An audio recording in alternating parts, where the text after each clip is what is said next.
Estamos de regreso, Realidad en Contexto, Boreal Televisión. Bueno, Estados Unidos acaba de firmar un acuerdo con Irán, un acuerdo que pone fin a la guerra y la apertura del estrecho de Hormuz. Bueno, no se ha dado a conocer de manera pública la totalidad de estos acuerdos a que arribó Irán con Estados Unidos, pero lo que sí se sabe es que Donald Trump ha tenido que negociar, ha tenido que pactar prácticamente en las condiciones que Irán le ha señalado. Dese cuenta que en un momento estaba como un gallito, decía que cualquier acuerdo tendría que ser beneficioso a Estados Unidos, que tenía que ser favorable a Estados Unidos. Ahora cuando pasamos revista a alguna parte de esos acuerdos que se han ido publicando, como por ejemplo la reapertura del estrecho de Hormuz bajo el dominio de Irán y el pago de un peaje que cobraría Irán por cada barco que cruce el estrecho de Hormuz. Óigame, eso se va a suscribir en el acuerdo, ¿no? No es que nosotros estamos planteando un cuento aquí. Ese es uno de los temas que ya se consensuó con él y lo consensuaron a última hora, porque se iba a cerrar la posibilidad de un acuerdo.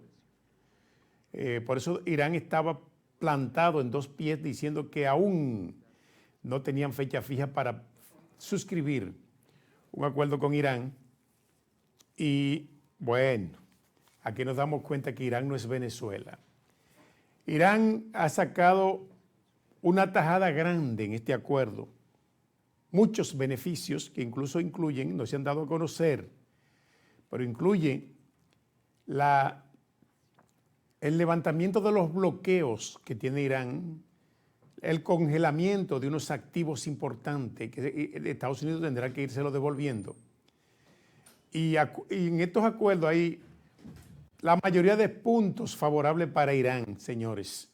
Levantar el bloqueo, liberar unos activos que están bloqueados, el dominio del estrecho de Hormuz por Irán, el pago de un peaje que todo barco que cruce por allí tendrá que pagar. Irán ha ganado.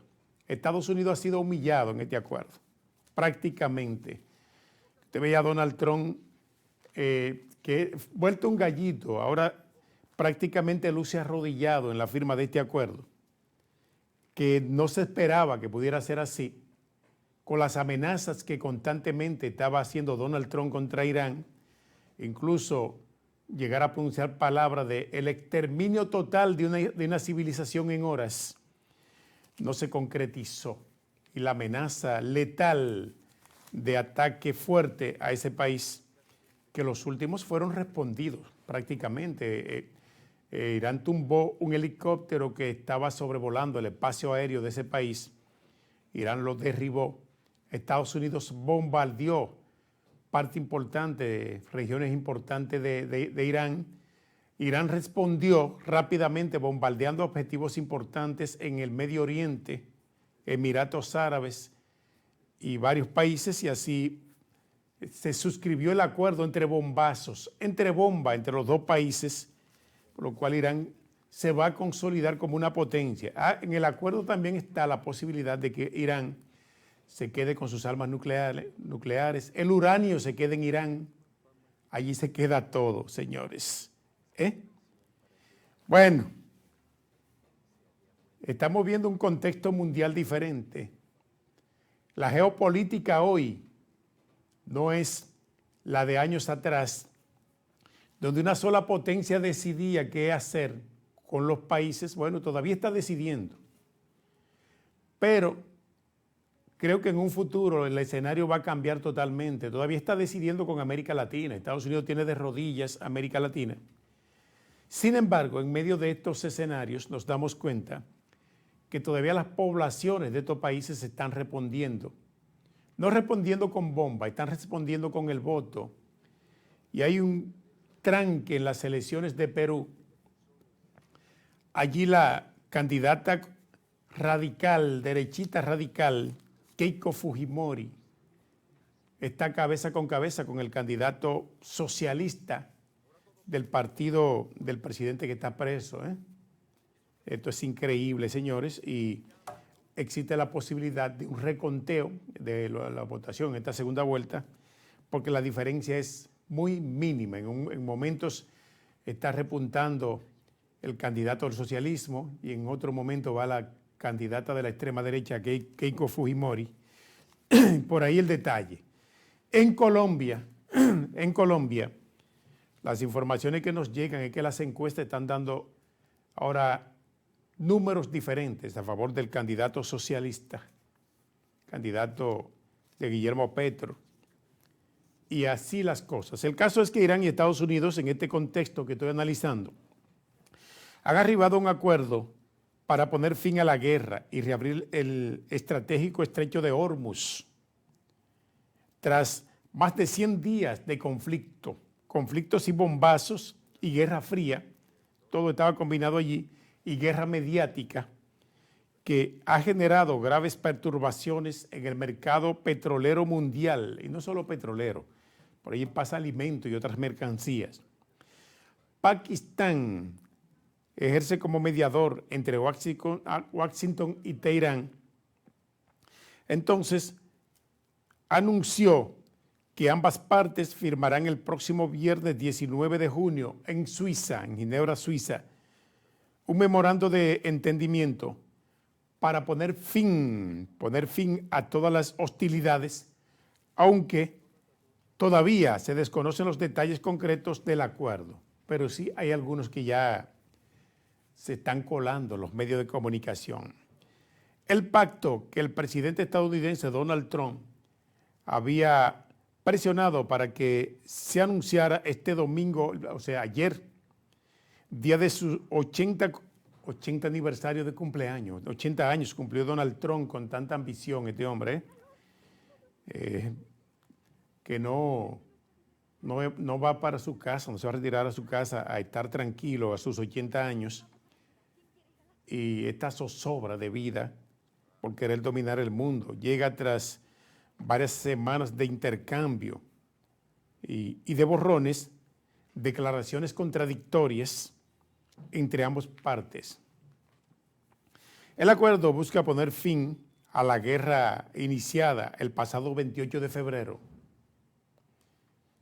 Y entonces aquí vemos que aun cuando la ofensiva de Estados Unidos a Israel resultó en la muerte del líder supremo de la República Islámica, Ali Jamenei, el Ayatollah Jamenei, como le decían, o le dicen, y el poder desde el año 1989 se mantuvo ahí, Irán, que nombró como sucesor a su hijo Mojtaba Jamenei, respondió con ataques contra Israel y países de la región que alberga bases estadounidenses. Eso fue ataque directo a Estados Unidos, aunque no fue en el territorio, además de cerrar el paso por el estrecho de Hormuz, por donde transitaba el 20% del crudo mundial, o transitaba porque está paralizado hasta tanto se suscribe el acuerdo. Donald Trump habría prometido que la guerra terminaría pronto, que terminaría en 5 semanas. Se quedó hablando de eso y no lo pudo lograr. Entonces, esto ha derivado en un cambio de régimen en Irán, que se vio forzado a negociar con Teherán una salida al conflicto. Entonces, aquí vemos cuál ha sido la negociación. No se ha dado a conocer, pero algunos puntos de este acuerdo se han ido ya filtrando a los medios de comunicación. Entonces, la red social Truth, que esta es la red social de Donald Trump, ha dado a conocer esta información de que ya se va a firmar un posible acuerdo con Irán, que todavía el mundo no conoce los puntos que fueron consensuados con el país persa, pero sí se sabe que el estrecho de Hormuz será abierto a cambio del pago de un peaje que cobraría Irán y la defensa de la soberanía de ese país y del derecho internacional. Los demás puntos se darán a conocer cuando ya se ha rubricado el acuerdo entre ambos países. El acuerdo entre la República Islámica de Irán ya está completo y ha felicitado a todas las partes que estuvieron colaborando para que esto se produzca. y entonces se va a autorizar la apertura del estrecho de Hormuz de manera simultánea e inmediatamente se suscriba, se rubrique este acuerdo. Vamos a ver qué pasa. Mientras tanto, se anuncia que la recuperación del precio del petróleo va a ser gradual, muy lento. Los altos precios del petróleo, la gasolina, así como los demás derivados del petróleo y los problemas de suministro de energía, se van a regularizar, pero de manera lenta. No se resolverán por el momento, de la noche a la mañana, pese a acuerdos para poner fin a la guerra. Según expertos en energía, se está hablando de que probablemente pasarán meses antes de que las empresas energéticas puedan reanudar sus operaciones hasta el punto de satisfacer la demanda mundial. O sea, meses vamos a durar todavía con los precios del petróleo inestables, según han indicado que el lento ritmo del proceso de transporte y la refinación del crudo, además de las dudas sobre la seguridad de viajar por el estrecho de Hormuz, hacen que el efecto no sea inmediato. Buques cargados de petróleo han quedado varados en el Golfo Pérsico durante más de, digamos, 3 meses. Están parados allí, sin poder transitar con seguridad por esa vía marítima, por lo que antes de que comience la guerra, solía pasar aproximadamente 1/5 parte del suministro mundial de petróleo y gasolina por el estrecho de Hormuz. Bueno, ahí está el detalle. Dice este experto que va a llevar tiempo para que la gente se sienta cómoda y además para que exista la seguridad necesaria. Sí, pues va a seguir la desconfianza hasta que se pueda tener la certeza de que los barcos petroleros que circulan por el estrecho de Hormuz van a pasar por ahí sin que sean bombardeados, sin que sean dinamitados. Esa es lo que se espera, que pueda tardar 2 o 3 meses para la estabilidad del precio del petróleo a nivel mundial. Vamos a la pausa. Regresamos en breve. Realidad en Contexto.